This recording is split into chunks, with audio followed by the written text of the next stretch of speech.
do the email this morning. Essentially, there's no changes to the contract. It's just the contract as it has been. We were just on a 1-year renewal last year, so we're just bringing it back for renewal. But there's no changes to the contract itself. So Mike, we had a discussion when the contract was going to be coming up for renewal to put in a clause to extend it, like to have an addendum to renew it, an automatic clause for maybe like a 2-year extension, so we wouldn't be doing this every year. Angie, do you know if that was added anywhere in the agreement or not? It wasn't. Last year, last year's minutes, and actually what was decided, it was voted for another year, and then this year for renewal. Is it just me or is she cutting in and out? I'm having a hard time hearing you, Angie. I'm having a hard time. Oh, sorry. So I went back and looked at the minutes from last year. Is that better, Jenny? Yes, I can hear you now. So I went back and looked at the minutes from last year, and it was approved with a 1-year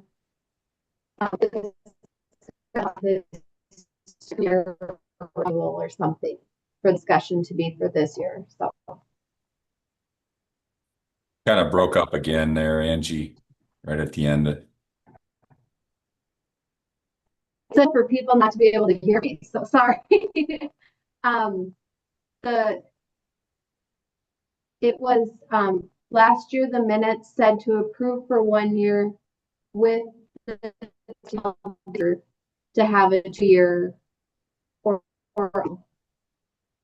Angie, I don't know why, but it says you are crystal clear when it says it's said in the minutes, and then right after that, you totally lose any type of consistency, and then you try it again, and it's clear up until when you say it's in the minutes, and then none of us have any idea what you said afterwards. So I'm not sure if you need to get closer to the mic, but that'd be helpful.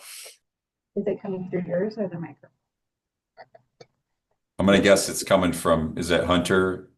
I think it's coming from his, because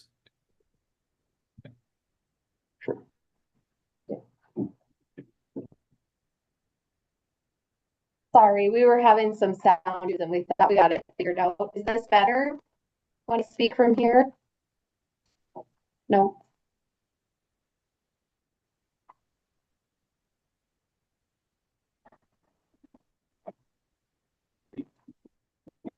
Earlier, when you were coming through your computer, Angie, I could hear you.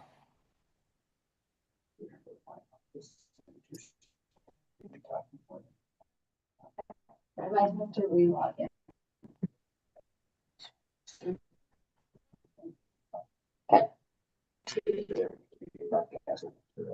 If you want. No. what kind of, do you guys have an owl camera? Is that what's following and tracking? No, we want to buy one. She's going to move to my office, and then she turned her computer on, and she'll do most of the talking, Okay. and then you can hear her.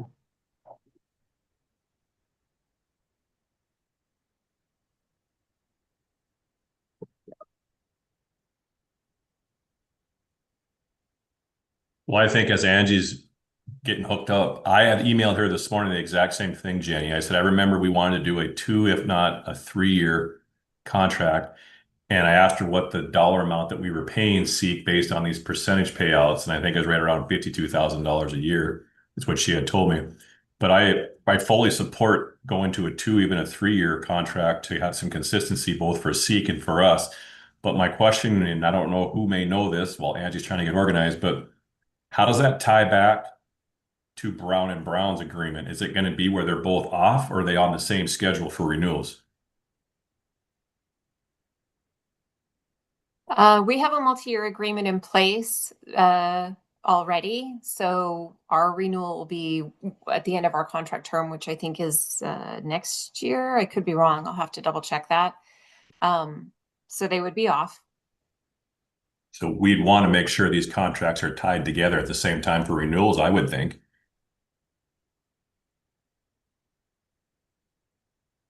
That would seem to make sense. Steph, is there a way that you could look real quick to find out when the Brown and Brown contract is up for renewal?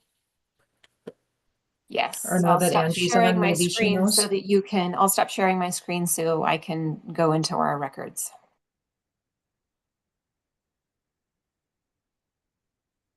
Microphone working now?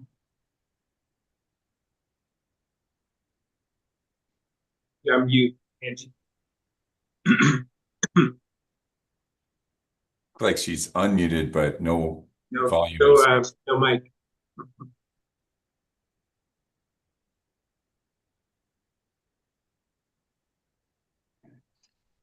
Getting flashbacks of 2020 here. It's giving me PTSD.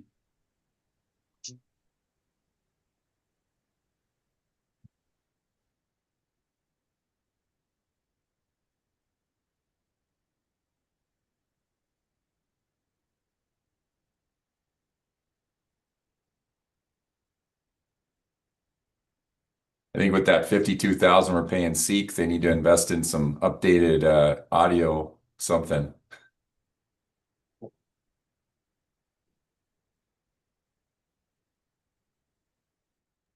That's those Amazon package. She ordered the wrong one. So I do have a question as we're trying to find this information. As I'm now, whatever, I'm in my third or fourth year on this board, I've learned a lot more. So obviously I understand Seek does a lot of the administration and some of the backside. And it says NDPHIT shall pay Seek. But the connection between Brown and Seek don't have any correlation to each other, correct? We as NDPHIT board decide Seek and Brown completely separate. By having them on the same schedule makes sense, but I'm just trying to make sure I understand correctly. There's no connection between Seek and Brown as far as who's on who. We decide who's. So if we ever wanted to switch from Brown or Seek, we have that ability. So that would make sense to have it at the same schedule. Yeah, They're they are separate. We separate. have separate roles. Correct. And separate contract.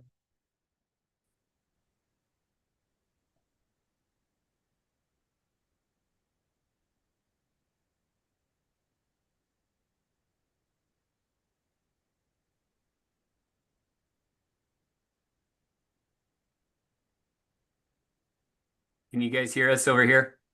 Oh yeah. Yeah. All right, good. I'll leave you here, Angie, and Okay. back into the. Okay, sounds good. Sorry about that. So I haven't heard, Steph, did you pull up your contract? My understanding, I think it goes. I'm still looking for it. Sorry. I'm answering questions and trying to look at the same time. So sorry. No, that's okay. So what did the minutes say, Angie? Let's try that Let's again. get back to that. So last year, and I think we're kind of past that a little bit now. So last year, the minutes were that it was approved for Seek's contract for 1 year with the intention that you guys would have a conversation this year about making that a longer period of time for stability and things like that. But last year it was just approved as a 1 year. So And I think we did just the 1 year approval because there was a transition in leadership at Seek and we didn't know how that was still going to fit with what that all looked like. But I think we're strong moving forward from that standpoint. So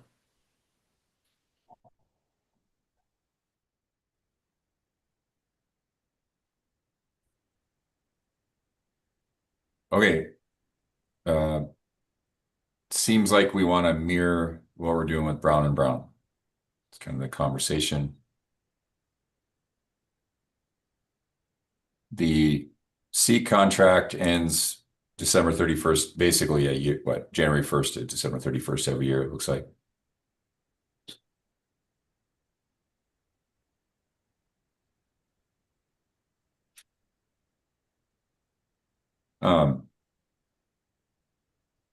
And back to my agenda here, I'm wondering if we want to come back to this.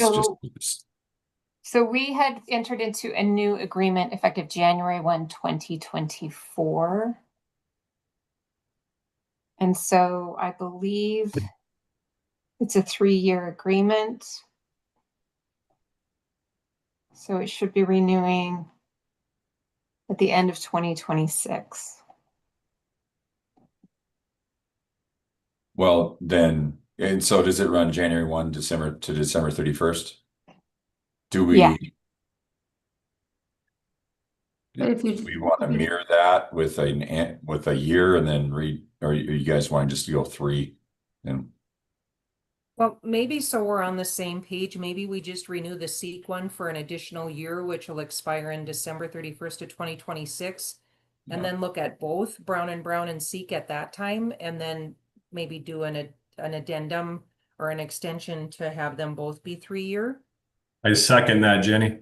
Just gonna say, I would second that. You beat me, cool. Okay, we have a motion and a second to approve a year contract with SEEK with the idea that with both coming up next year at this time that we will look at a multi-year contract with both organizations, knowing that they do separate things. Okay. Do we keep the dollar amount the same, or are we gonna, like, do we pay them for any operational, like, is there any dollars we have to talk about?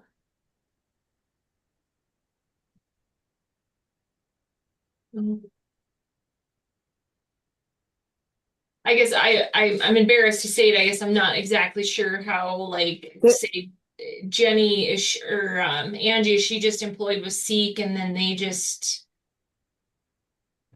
we don't have any extra duties that we would reimburse? I think it's based on a per, isn't it by a per employee or per insured member? Yeah, it's $3 per employee, and then there's Yeah. a percentage payouts, and that's why I asked this morning what that was. Okay, perfect. And it was 50,000, right? that's approximate for Yeah. this year. Yeah. And Angie, that covers your guys' operational costs on behalf of NDPHIT. Hey, Angie, I think that, I didn't mean to interrupt you there, but I do want to clarify a point, and that is $3 PEPM is different than I think Cole's question that he was asking. So you have a PEPM, and then there's also it's a shared commission that is paid on voluntary products. I think that's the 50,000.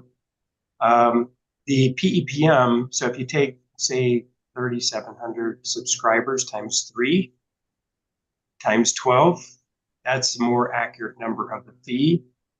And the other part is just based on how many are actually enrolled in a voluntary product. It's not paid for by the trust.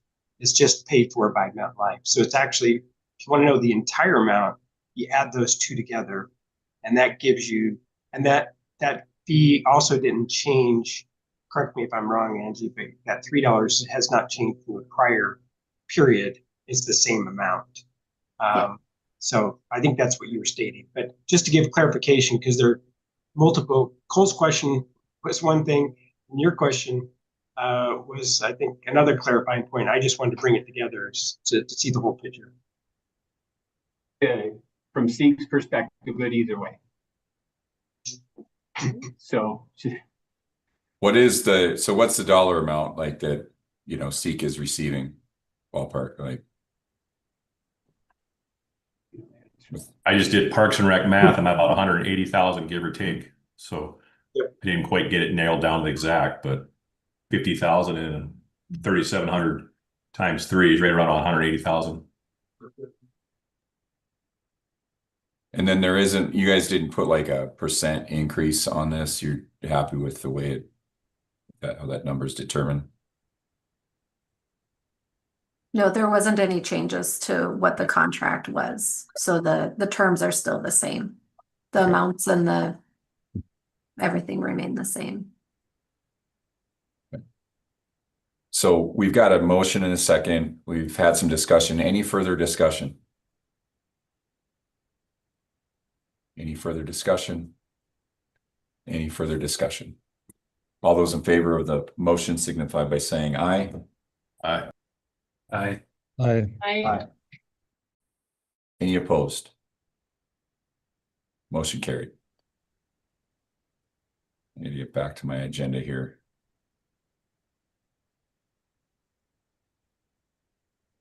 Oh, that's all. Okay. Thriver, that's right. Our next item is the Thriver Health Solutions Agreement. I will turn it over to whoever is going to speak on this. I'll be taking the lead on this one. The Thriver agreement has been in negotiations since October. We're still in negotiations, and that's why we haven't actually provided you a copy of the contract. Just to give you a little bit of background about where we're at, in 2024, Blue Cross Blue Shield completely changed the way they did their rewards program, and NDPHIT participates with the Blue Cross Blue Shield wellness program. So in October of 2024, they blew up the wellness program that NDPHIT had already put into place by requiring that the rewards be based off of receiving office visits for preventive care. And so they did that in October of 2024. So all of 2025, NDPHIT has been trying to work within that program and come up with a wellness program that still allows membership to get their rewards of up to $150 for getting your preventative screening, along with whatever rewards are available through Blue Cross Blue Shield. So Thriver had originally been doing our on-site screenings prior to this process, but now with Blue Cross Blue Shield requiring preventive exams, that means they have to be a licensed physician in the state of North Dakota in order for you to be able to get credit under the rewards program. So we pivoted and partnered with Medallis, the on-site clinics that are there in North Dakota. And now Medallis has stepped in and done an amazing job for 2025 of supporting our on-site screenings by taking on that responsibility and allowing physicians to actually do that service. And members can now still get access to that rewards program through the on-site screenings that NDPHIT offers, but with partnership with Medallis. And so Thriver worked with us through 2025 throughout that whole process, but we're trying to figure out going forward into 2026, what is Thriver's role? What additionally should they be providing? What do we need to do within the contract terms to renegotiate those rates? So we have been working with them for the last couple of months to figure out what 2026 looks like. And we're trying to come to terms to see what that means. One of the issues within the current contract that has been proposed, they've offered to give us a rate reduction because their role has changed. So instead of $4.50 per participant per month, we're at $4. But under this new contract proposal, they're looking at some ad hoc pricing, which we're not comfortable with. Angie's not comfortable with. None of us would like that. So this is the section that we're primarily negotiating within the contract terms, and that's why we don't have an answer yet. We've got a call scheduled for the end of this week. It's the section C. At the end of this week, we're going to talk with them a little bit more. We want performance guarantees around the services that they're providing going forward because it is so different and so new. We want to make sure that those terms are met, and we want to not have any ad hoc pricing. We want a set fee and move forward with that set fee. So that's why the Thriver contract is not finished. If for any reason we do not come to an agreement by the end of December, Thriver's contract, we've already put them on notice that their contract will not continue. They will not get paid until we have a contract in place. If for some reason we are unable to come to an agreement on the terms of their contract, we already have a plan B in place, and we'll be pivoting more to working directly with Medallis. And I know that we don't have another board meeting in December, but that's where the negotiations are at. As a business manager of the school district, I'd be curious to know how many members or how many of their employees utilize it. Like if we could do some type of survey, because I personally, as a business manager, I'm on the board, so I'm aware of all these things, but and I know we've always talked about communication stuff, which I think you guys do a great job, but that doesn't always mean that it's being utilized. So, Stephanie, maybe you're thinking I'm way out of line, but, and we're probably out of time, but I'd be curious if there could be a survey sent to, each employee that's in, part of, NDPHIT, if it's being utilized or not. It's a requirement of the contract with NDPHIT that anyone who gets the wellness discount in the pricing participates in the wellness program. And that's at the member group level. So we don't require participation at an employee level based on the current setup of the wellness program. That it's a completely 100% voluntary program. The only requirement that NDPHIT puts to member groups is that they have to communicate the program and be willing to support the program. And they also have to be willing to do the on-site services if they have enough membership at that site. So there are contractual obligations that the member groups are held to.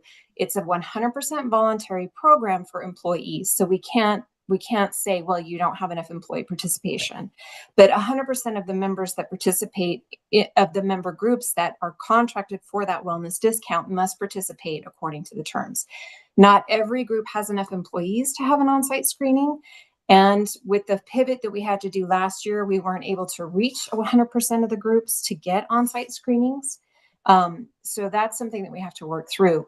They do offer the registered dietitians. And Jenny, I did see your question come up about the services that they do provide. They do offer registered dietitians. And Angie can speak more closely to this program, but that program is fantastic in terms of giving employees free access to a registered dietitian where they can speak to them about the results of the on-site screening. So not only do we have the physicians there to take the blood glucose and all the tests, we've also got the actual registered dietitians to talk to them about their biometrics and things that they get back, like their BMI and things like that. And so they can work with them to come up with a health program. We do have the numbers for that, but I'll again have to get into I'll have to stop sharing and get into that. As far as the other services, Jenny, that they provide, they actually are going to be doing wellness and nutrition, which is the registered dietitians. They are helping us promote the program and coming up with marketing materials for that program as well, marketing and engagement.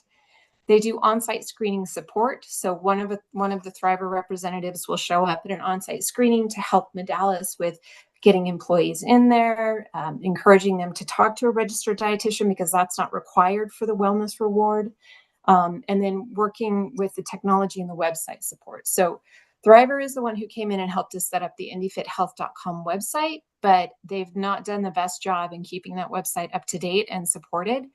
So that's one of the performance guarantees we're going to put in place going forward, is that this website needs to be better maintained and it needs to be improved. And we need to keep it current and relevant with what's happening with NDPHIT. So those are the things that their fees cover, is all of this right here. This one right here with the Enterprise 365, this one doesn't matter. This one goes away. So that's also why we didn't send you this contract, because this is not the final contract. So the fees that we're questioning, though, is that they're saying, hey, if these fees are exceeded in the services that we provide, if they have more R&D visits than they expect, that's their registered dietitian visits than they expect, then they want to be able to charge additional fees for that. And we can't support that. We can't support that. As a solution, we recommended that if we have to cap the number of RD visits, that's fine, because members can still seek RD services through the health plan. This is just strictly for the wellness plan. So if a member truly wanted to get, a registered dietitian, they can contact that through the health plan. But that's where we're at in these negotiations. And again, we have opportunities to use other services. We can access registered dietitians through Medalis. We can tap into Brown & Brown for marketing if we need to. So Plan B is in place just in case this contract does not go forward. Stephanie, And can if you we remind do- us what the cost is, what the dollar amount is for this contract? The total dollar amount is somewhere around, if it's $4 times 37.77, we did calculate this out. It's around $200,000 annually, I believe, at $4 PEPM. Which includes the dietitian support to that. For the registered dietitians. I think, yeah, just for the registered dietitians, using the services or the estimated visits that they had in 2025.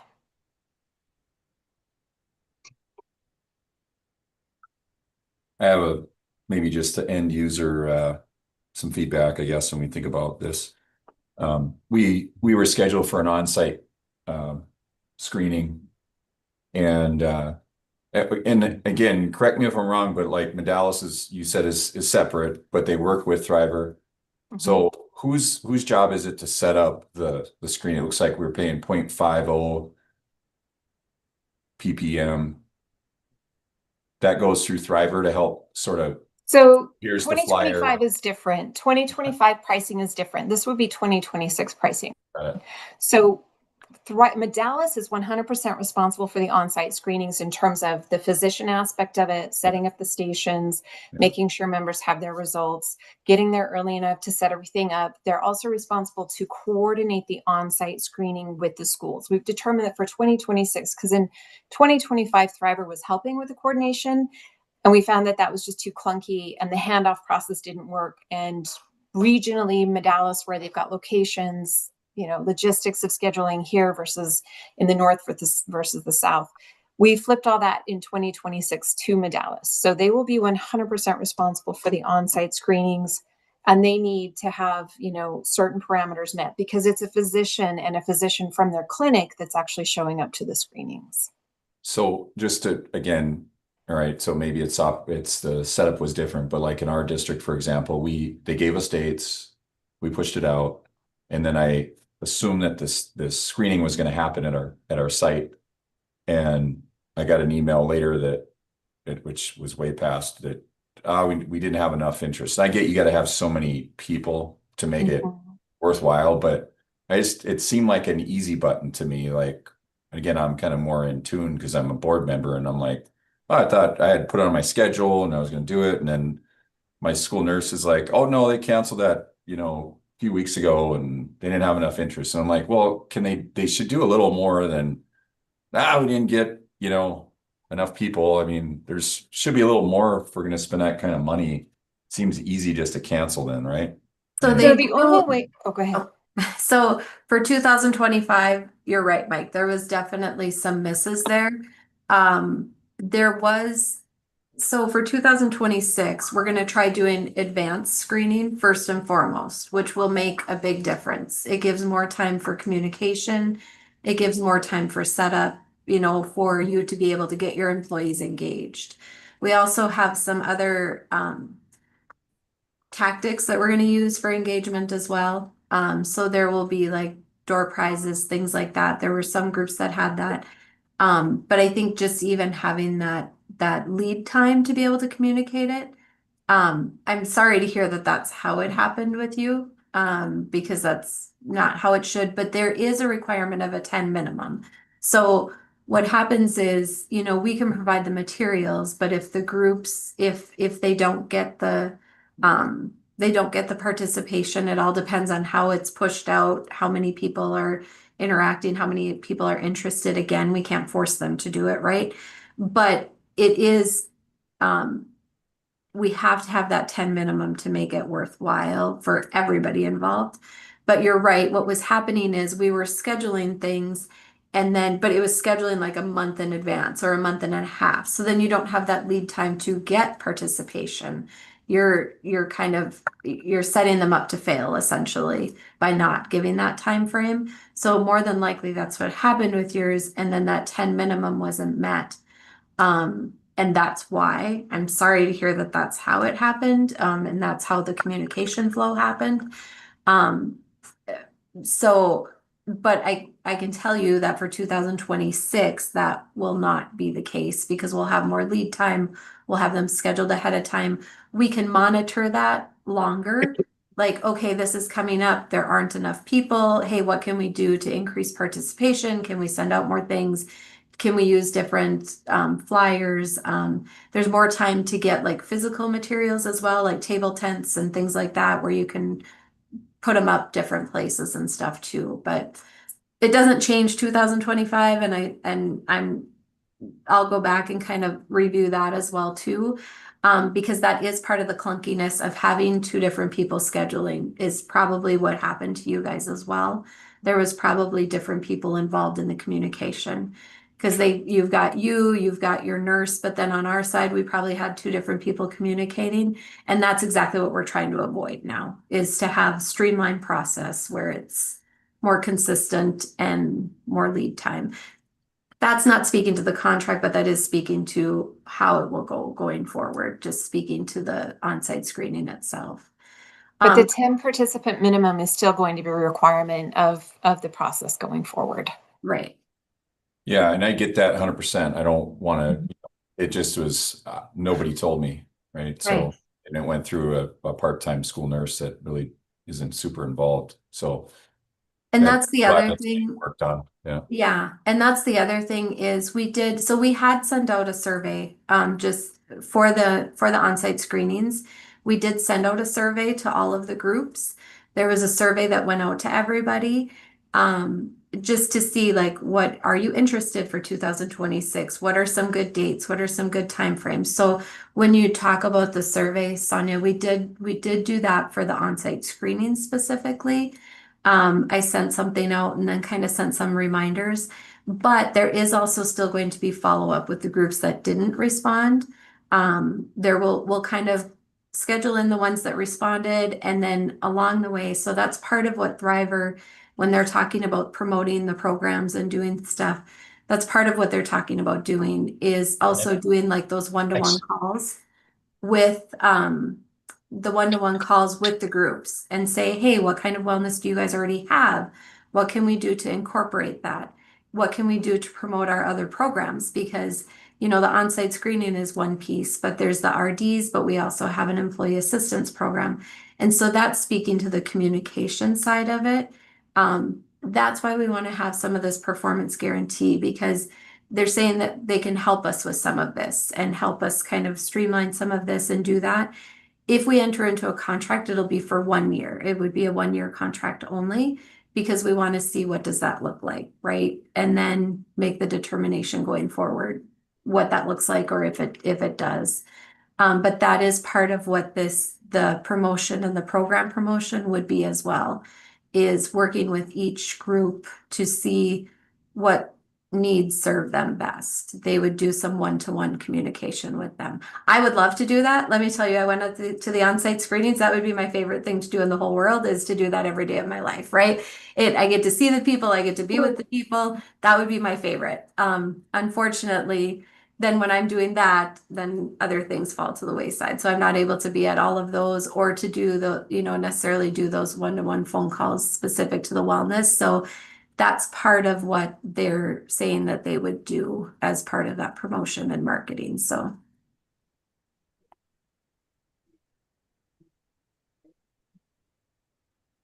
Okay, Stephanie, you said we're still in negotiations. Are you wanting like a motion that would give flexibility? Are we wanting to bring this back in a future board meeting? I guess that's what we're asking the board is if the contract, you know, depending on what happens with the contract, whether we renew or don't renew, is that something that, you know, we have the authority to make that decision and move forward, or do you want the board to vote on that?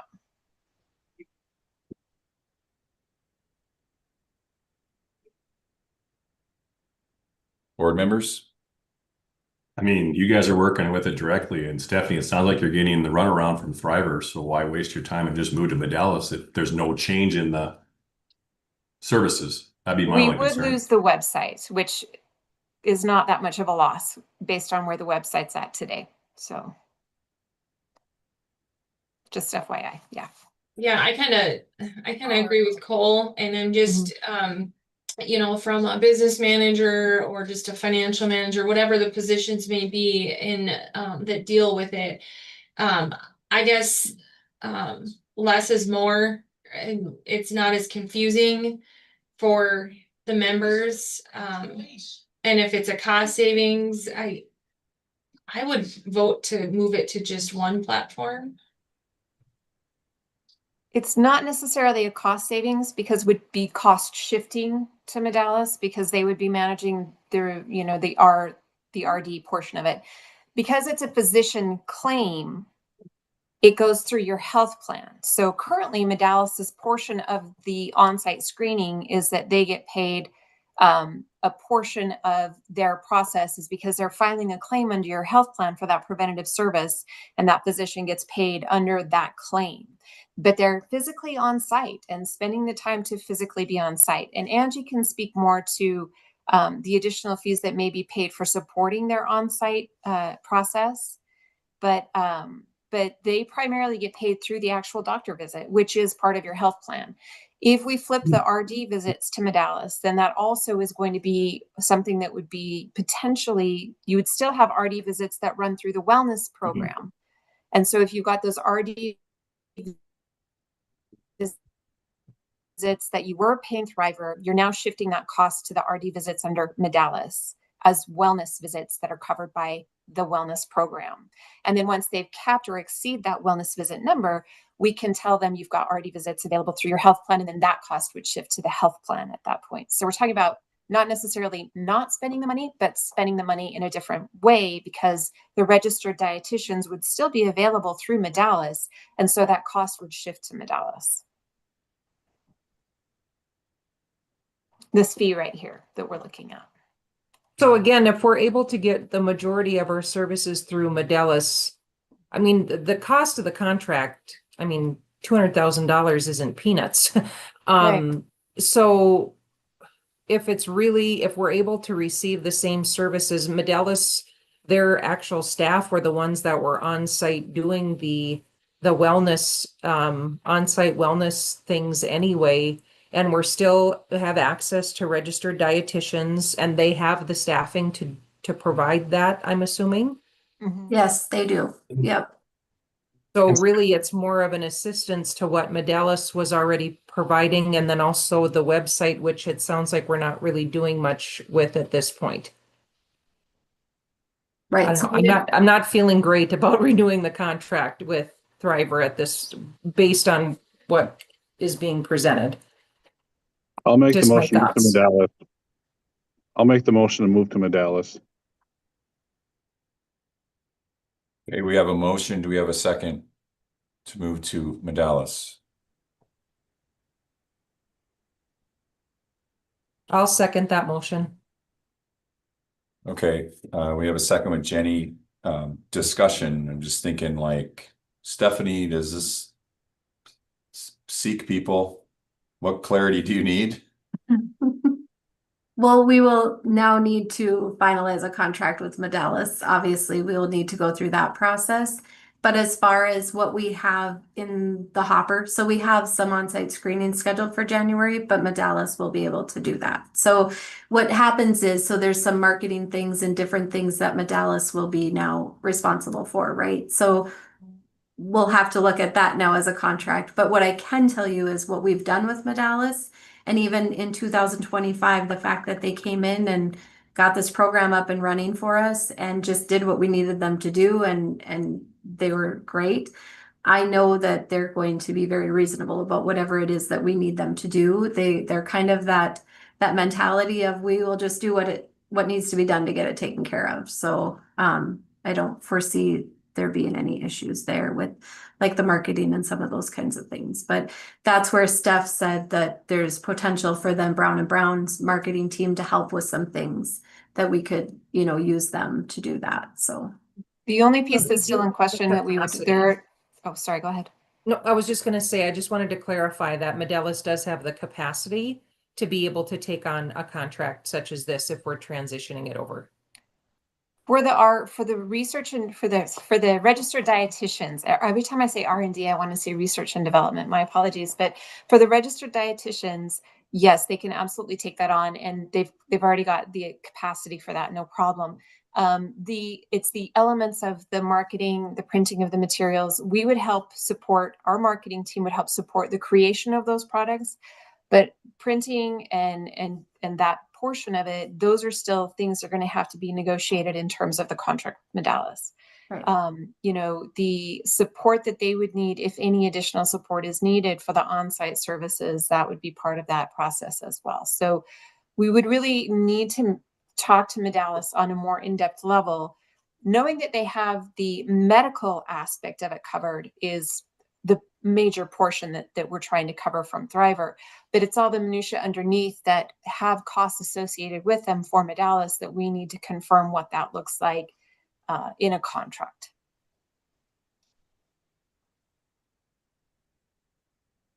So I think based on the agenda, so we're basically not accepting this, right? It's the plan, and we're moving to Medallis under our current, okay. Any other discussion? Any other discussion? So, well, sorry, then I just have a question, clarifying question from a standpoint of the contract with Medalis. Then do you need that contract to come back to the board, or is that authority being given to accept the terms for that? That would just be a clarifying question.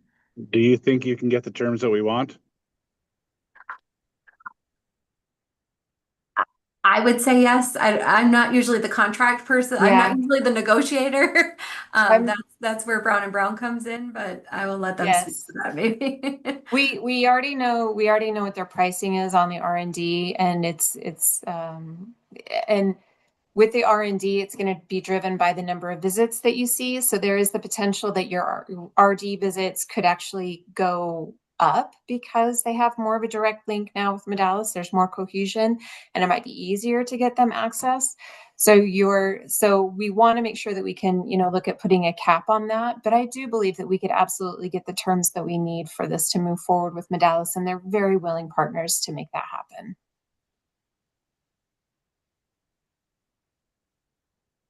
Okay. Angie, you good? Yep. So that's my understanding is you're approving to go with Medalis with Brown and Brown and Seek negotiating that contract. The people that made the motion, are you okay with that? Does that make sense? Okay. Yeah, I'm okay with that too, but it would be nice to share with the board once Cool. that's completed to be able to see what the cost is on that, and because it Yes. is a larger contract, it would be making sure that that comes back just so we have an understanding on where it landed. Absolutely. Yes. Yeah. Okay, we have a motion and a second to Medalis with the idea that when that is finalized, that you provide a report to the board on where we settle. Okay. Any other discussion? All right, I think we've got this one. All those in favor of the motion signify by saying aye. Aye. Aye. Any opposition? All right, motion carried. I don't have the agenda in front of me. I got 1,000 things. Okay, perfect. Thank you. You're welcome. Operational strategy, we have plan standardization. Within that, we wanted to talk about the January pool presentation feedback and the October pool presentation feedback. Let's start with the January pool. How that went. But I can speak up on that. Before I do, though, I just want to make one comment for clarifying on the prior discussion, and that is just so you know, we get either a $50,000 or $100,000 grant from Blue Cross Blue Shield to help support those on-site screening events. So the trust doesn't pay for those. So that's when those providers come on site and all those things. So anyway, just as a reminder at that point. In terms of the presentations and the response, I think for the January pool, I think it's safe to say that we didn't get as much participation. I think it was 16 or 18 of the groups, Angie, that actually of the October pool that participated in that meeting. We got very few questions, very few follow-up emails, and I know Cole, you participated and did give me a comment on that. We were hopeful that at least the messaging got through, and when we say messaging, it's the education and the state of what's going on, and the fact that the current structure just has to be, it has to be standardized in order for us to be competitive. And to stay ahead of the inflationary basis that are putting significant pressures on the plans. Randy, I had a question that I got from the city here in Mandan about it. So I understand you go to the 9 standardized plans, and let's just say they don't contact you or communicate. How do you know which plan they're going to get dropped into? Well, we actually talked about that this morning. Funny you should bring that up. And then they happen to be one that's fairly close to already a standardized plan because we moved them last year. So they'll probably get the plan that is most closely aligned probably to their out-of-pocket max, which is they already have the max. They're already indexed at the maximum. So that's the plan that they would, they in their situation, it's not going to be, I don't think it's even a change, but we'd have to go through each line item just to verify.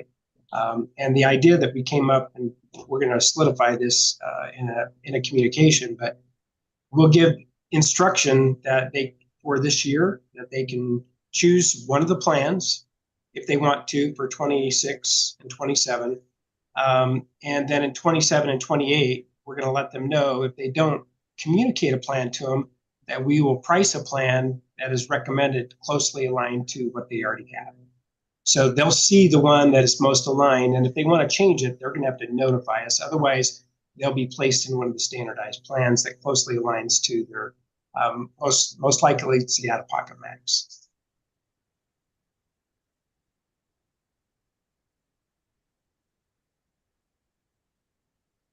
Okay. Any other conversation regarding the January pool? The other question, and I believe Kiana did send out a recording of that educational session, if I remember. I also participated, and I know I got a copy of it, but I'm just thinking for those that didn't participate, all the January groups did get a copy of that and kind of a summary of what that was all about. Just wanted to confirm that. Yes. Okay, perfect. And we'll be sending out the October one. It has to go through our marketing. They have to strip away all of the protections within the recording to allow it to be viewable by those participants that we send it to. And so once they've got that done, it's fourth quarter, so there's a lot of requests for recordings right now. And so hopefully we'll have the October one by the end of this week, if not the first part of next.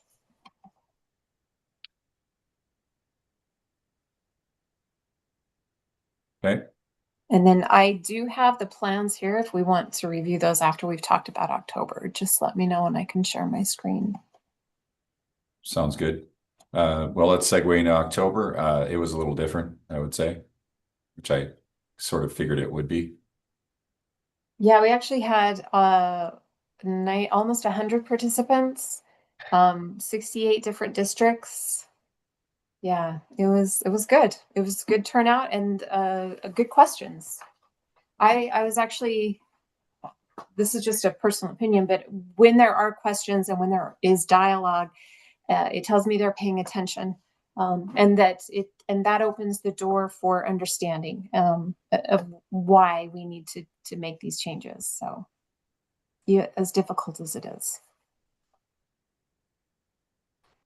I don't know, Randy, you want to kind of give a recap and then I can kind of weigh in? Yeah, and Mike, I really appreciated your comments. It helped actually a lot.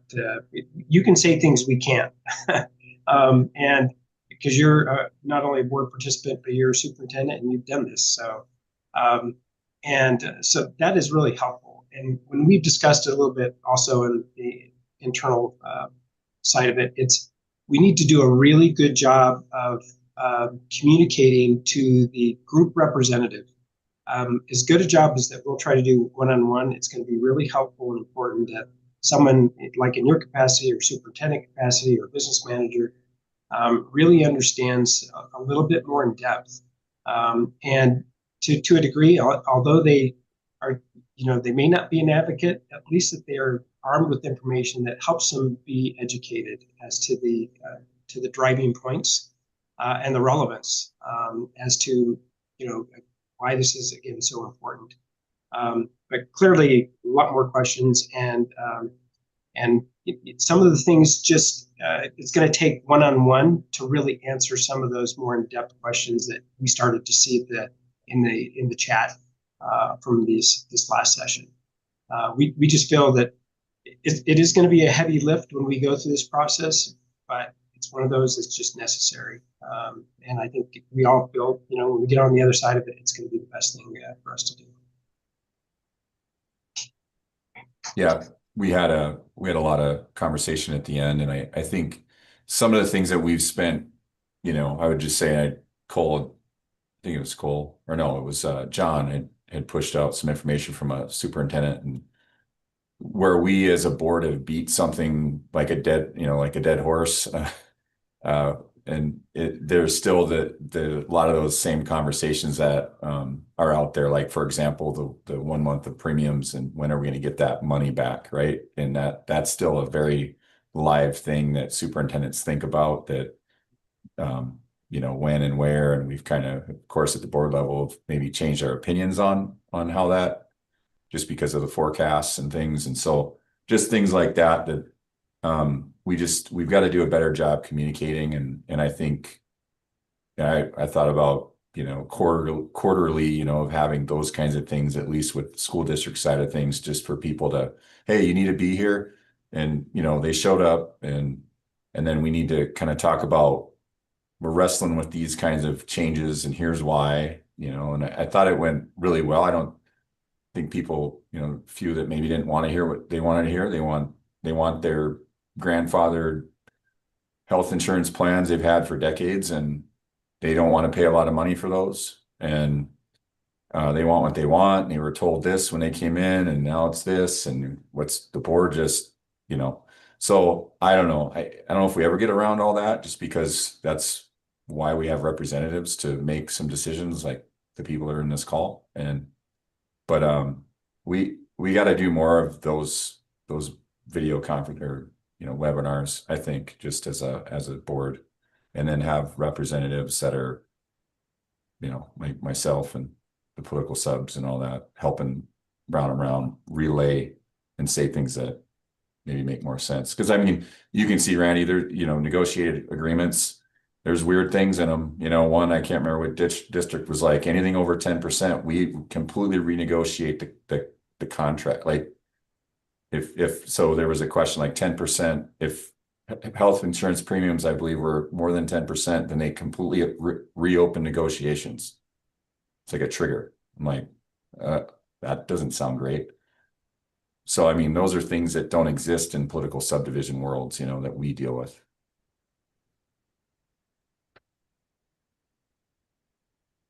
I guess one question that came up in there, and I don't know, maybe we can review the plans again. There's a perception that, okay, we're making all these changes and the max out of pocket is going up substantially, but the premium isn't changing as much as one would think. You would assume it would be this significant drop in premium, and I think one of the questions was basically, what are we saving, $10?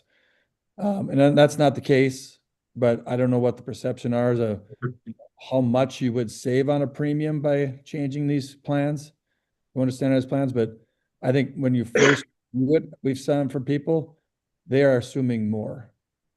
And they're not assuming the changes in premium are compensatory to the loss that they're seeing in the coverage.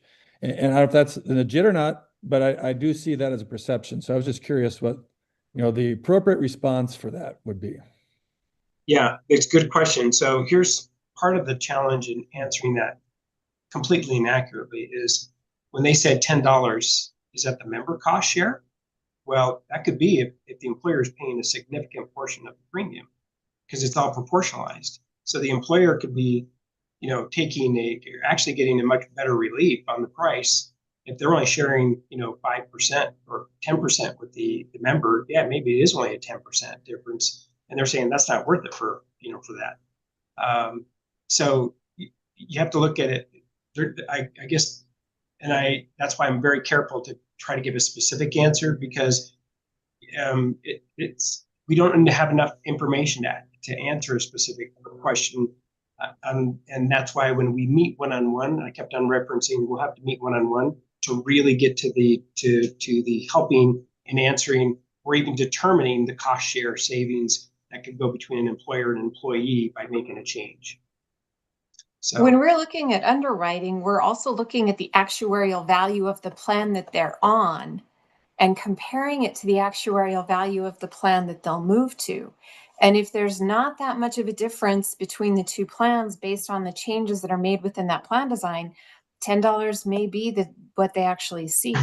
It may feel like it's a lot from that out-of-pocket maximum, but we're also looking at each group's individual utilization. And if most of their claims dollars are spent below that out-of-pocket maximum, then increasing that out-of-pocket maximum isn't going to do much, because it's low dollars to begin with. Now, if they have a lot of high cost claimants and you increase that cost share, those high cost claimants are now going to be paying more towards that cost share. And that may be a difference in what we're seeing in their utilization versus that out-of-pocket maximum change. So that's why each group has to be looked at individually. And it may be $10 for one group based on their plan design, what plan design they're moving to, and their utilization, as compared to another group, and they have a completely different scenario. And the advantage we do have, just so you know, on that question is we do have what's called a benefit modeling. We actually take their claims and apply it to the new plan design structure, and then compare it to the actuarial value credit would be, and then come up with that pricing. But to Stephanie's point, until you load in all that information, we don't know the answer to how much of a credit we'll get. Yeah, and I think it's just the communication again of, I think most would not even know if they're hitting max out of pocket for the most part. They don't. This involves me and in what circumstances. So, and we talked about, 95% people are not impacted, only 5% are. I think it's just reinstating that more, because if you negotiate that, you're thinking, I lost $4,000 in the max out of pocket, and this is what the reduction premium. They're not looking at what individually, they're looking at it collectively. We lost this amount of money of a premium, and we're not getting it back on the other end. So I do get that, and I think the more granular you can get with the people that it's impacting, and then those that it does, then you start the gap coverage conversations, those anomalies that they don't go backwards too far. What do they lose? And how to grandfather them a little bit with a gap. So, but anyway, that was the one thing that rang. I do think, because we get that questions here locally too. I think the sticker shock was, that's not a lot of savings for what they thought they were giving up. So I did think the response to that was going to be helpful to answer questions locally here too.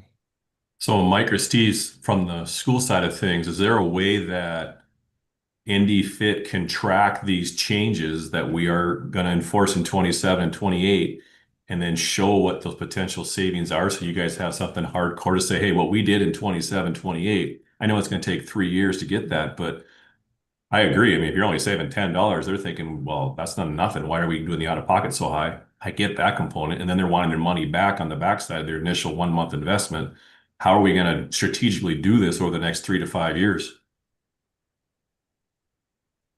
Yeah, I don't know if statistically we can kind of show like the pathway of, standardized plans, that if we don't make the, so you can project it over a period of time. So that we could say, yes, but 4 years from now, here's your premium. Here's what it would have been if we didn't make this change. Because I think if it's, it's not as significant as I think year one would hope, though, it's going to start magnifying in years 3, 4, and 5. And, that's projecting again, but I don't know if you can, I guess return on investment type thing. We make this change. How much better am I now 3, 4 years down the road than I am if we didn't make the change? Isn't that something an actuary can do for us? I don't know. It's like a trend deviation. Yeah, that's exactly it. Yep. Yeah, it's a trend deviation report, and I know exactly. I produced those before. We can come up with something that models that out. And it's actually in a couple areas. It's in the premium trend deviation, and it's in employer and employee cost trend deviation. Good. So it's really, because those are the three things that everybody's looking at. What's my cost? What am I paying as an employer? And what am I paying on my paycheck? And I've done kind of those 5-year kind of forecast. And by using a different model, in other words, if I do this, it equals this, and here's the trend deviation over that period of time. But we can do that. We can't get that granular to make that happen. But is that a forward-looking or a retro? No, it's forward. So in other words, here we are today. We made this change. Here's our forecast for the actuarial value credit in the plan design change you've made, and then it's 3 modeling scenarios. Is basically what we do over a 5-year payback period. Well, and in addition to that too, didn't we discuss that if we're able to simplify our plans, the because right now the opportunity of anyone else wanting to take over 65 plans is 0 to none. And if we can bring it down to a more basic, there's competitiveness in the market, if that's something that we would do, correct? Yeah, so that Yes. would be kind of, those are, you have what's direct and then indirect opportunity. The direct is this change of the plan. You know, that's, we can correlate that to kind of a cost trend scenario. But then you have indirect. What could further create a layer of savings to the plan cost? And that is, hey, we get a different price for stop loss. We get a different price for PBM services. Those are kind of an expanded layer of trend deviation, if you would. Another one that we try to be careful with, but we know happens in the data, is migration. People either choose to leave the plan or they choose not to join the plan because they're the highest cost claimants and they have an alternative to go somewhere else. And we know our data shows, you know, on the retrospective, we can tell you that we're careful to prospectively, you know, produce it, but it's consistent that we see some pretty big numbers that actually of the migration of people leaving or just not joining, because they, you know, they have alternatives that have a lower out of pocket. So if I know I'm going to max it every year, I'm not joining that plan. But the one thing we can't measure is once we rebid our insurance by going down to 9 standardized plans, we will get more people that are interested in providing a bid than we did last time, correct? Yeah. We won't know what that potential savings is until we go through that. You're exactly right. Yeah. You're exactly right. Yeah, when we took this, because we did take the medical out to bid and zero carriers quoted. Not one. Because of the 65 plans. They couldn't make it a financially viable option. And to this conversation, just so you know, last week I had a call with the leadership at Blue Cross Blue Shield, and you know, I'm letting them know we're doing and having these conversations. They wanted us to get to standardized plans, but I reminded them we're not necessarily doing it just for you. We're actually doing it to compare against the market. And I was putting them on notice that, you know, we have to do what's in the best interest of the trust overall. And I said, one of the things that we see consistently is the flexibility of carriers, and you're not in that category. And they've become institutionalized, and they know that, and that's one of the reasons that they are wanting to make this new affiliation with Regents, which is the Northwest Blue Cross Association organization. I don't know if we talked about it, but just as a reminder, they have entered into a definitive agreement to merge into Regents, which is Washington, Oregon, Utah, and Idaho. That's part of that. So they're set up like Anthem is an association aggregator. Blue Cross of California is they're the large leveraged kind of groups that come together in the Blue Association to create better flexibility in pricing. And I think it's a good thing that Blue Cross North Dakota is going down this route. So one question on that again with the 9 plans. I think at one time we had 6. We haven't endangered that competitiveness by going to 9 plans, correct? Is that too many plans? Is there a threshold where you become not competitive now because they didn't want to take you on because you got too many? Or I would say most association kind of trust programs do have between 6 and 10 plans. Okay. Perfect. Okay, so that's kind of our school side, or October pool, which is all schools, I think. Which leads us into the standardization, which we have had on the agenda quite a few times. I know that those have been sent out in prior board meetings. Last board meeting, we said, hey, let's check with membership. Let's have these presentations. Let's gather some more feedback, which we did. So I think our next item here, I believe, is to vote on the plan of, and you had that one slide. I don't know how quick you can pull that up, but basically it was the slide that said it's optional year 1. You know what I'm talking about? I do. The timing, yeah. Yeah. Let me see if I've got it. Hang on. You can pull that up, then we can figure out That way everybody understands. Can you see my screen? Yeah. Yeah. Okay. And do you want to just review that with us, Stephanie or Randy? Yeah, your timeline that's been considered for the rollout is that as of, October 26th, this year's renewal for your October groups, you'll have the option to move to a standardized plan.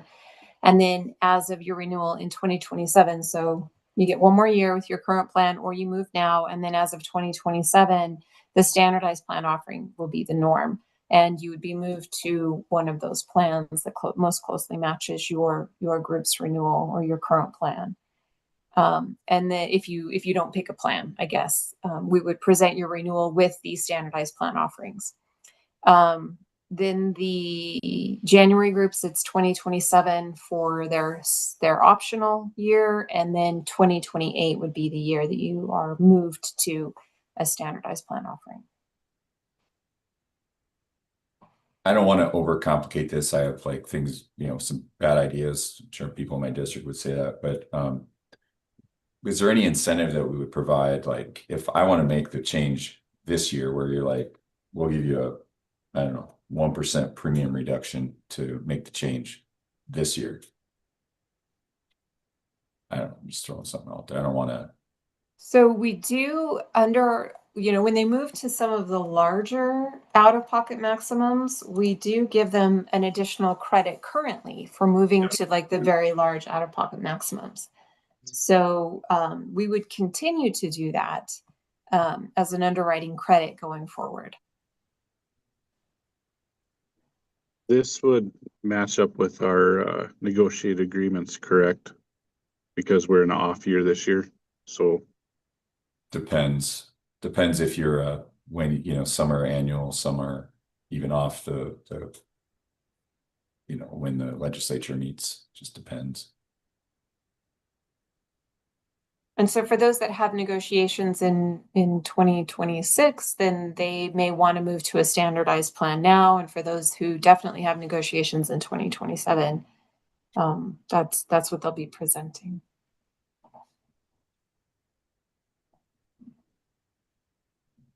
Okay, do we have a motion to, what does the board wish to do? I'll make that motion. Okay, Kevin?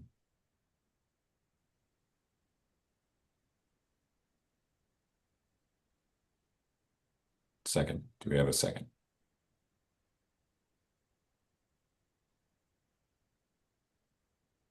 I'll be second. Keith. Keith made second. Any discussion? Motion is to move forward with plan standardization, which would be, I believe, 9 plans, correct? And your first year would be optional. Second year, you would be moved to the closest plan, unless you make a decision to choose a different path. Is that correct with what we're doing? Correct. Okay. Any discussion?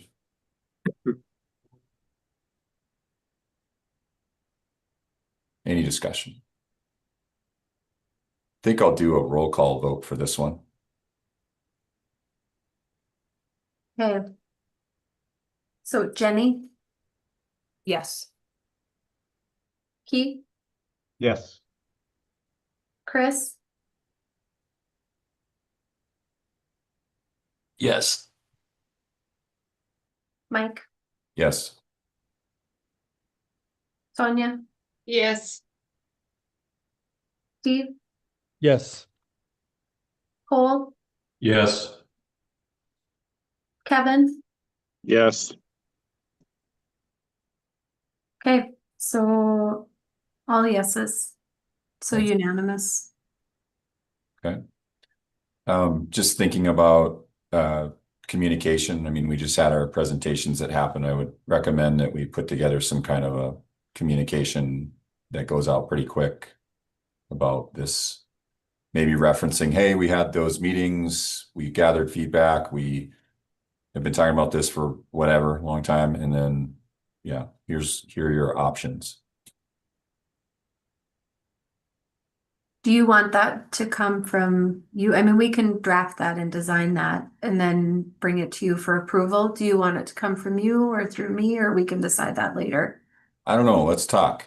Okay, perfect. Okay. What, I don't have the agenda in front of me. What do we have remaining? Now we're at financials, Financials. and Nora isn't on today, but I think Hunter was gonna speak to it, to the financials. Yep, I can do that. So share my screen.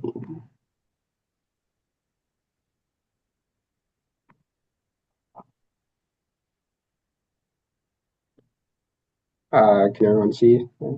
Yep. Okay, so I'll do my best without Nora here. So the earned premium is pretty steady compared to October. The claims, this is where we see a decrease compared to last month, more so to do with the timing of, in October, there was 5 weeks of paid claims.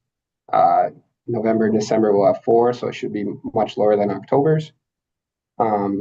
Still for the month, it was in the red with a $53,000 loss, moving the year-to-date loss to a little over 1.9 million. As we get closer to the end of the year, there'll be some moving parts. So ideally, this should reduce with booking the Q4 rebate as well as the true-up rebates for the Q1, Q2, Q3, and Q4 as well. There will be the IBNR reserve, which will likely increase from 3.7 to, I guess, whatever the actuary increases it, but I would assume that would go up. As well, there will be some CD accruals. So hopefully that loss will go down.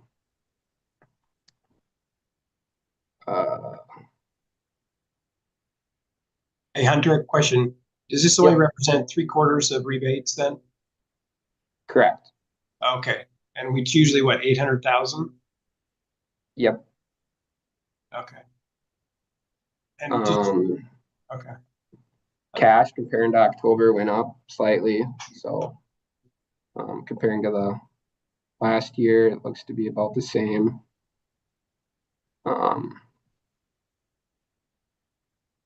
All in all, everything from October kind of went up. So there's more assets and more equity. And then I guess comparing to last November, it's pretty consistent. Which if we look at October, I think it was a little less. So yeah, I guess any questions? Oh, I was just going to let you know that there's another comment that you will see. It looks like we probably for both October and for January, we're trending to where we should qualify for the stop loss refund in 2026. So that's another good thing. That's about 800,000.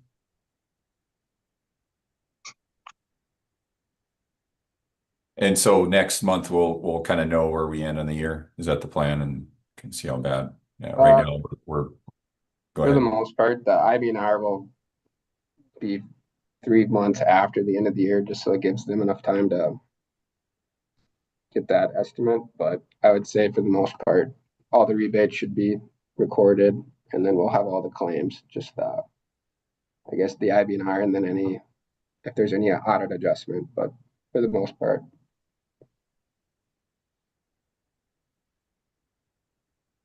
Okay. Any questions for Hunter?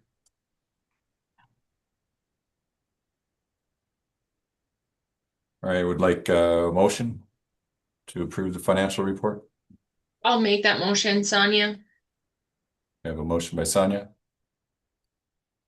It's Chris, I'll second. Second by Chris. Any discussion? Any discussion? Any discussion? All right, all those in favor of the motion to approve the financial report signify by saying aye. Aye. Aye. Aye. Any opposition? All right, motion carried. And does that conclude our business? Yep, just the next meeting is January 21st, 2026, if we're staying on the same monthly calendar cycle. Angie, the only thing I was gonna say about that is Governor Armstrong has, I don't know if it affects a bunch of people, but it may affect me. January 21st through the 23rd is the special legislative session. Not sure if anybody else deals with that, but I may not be able to attend due to the session, so. And I do need to run to another meeting, so Merry Christmas, everyone. Happy New Year, and thank Merry Christmas. Bye, Jenny. Thank you. Any? Yeah, just I think we'll unless there's other people that want to move the meeting, I think we'll keep it the same, 21st. Okay. All right. Motion to adjourn. We'll move second, whatever. See ya. Cole and Kevin. All right. Meeting adjourned. Have a good day. Merry Christmas, everybody.